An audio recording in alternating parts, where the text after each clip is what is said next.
One before the dollar's rise before World War II. The British pound sterling was king. It was the main currency for global trade and reserves.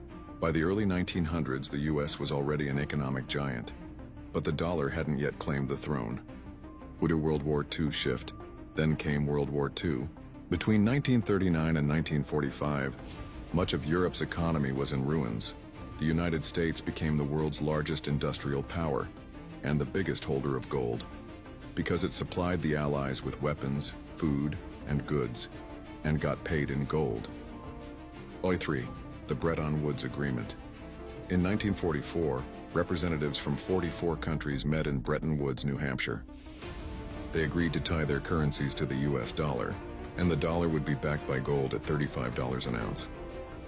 This deal made the US dollar the world's primary reserve currency. 4. Post-war American power.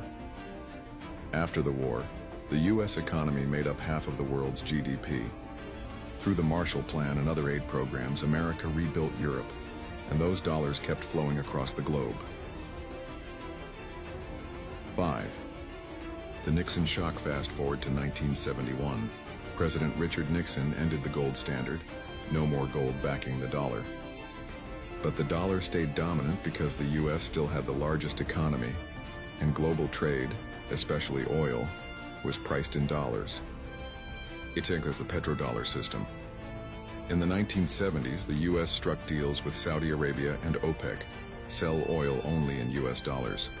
That meant any country wanting oil needed to first get US dollars, locking in America's currency supremacy. On 7, like why it still rules today. The dollar still dominates because people trust it.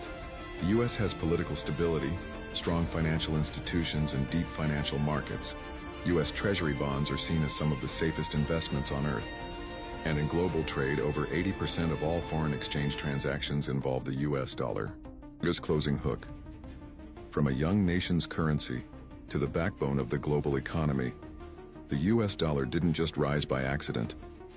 It became the world's money through war, diplomacy, and economic power.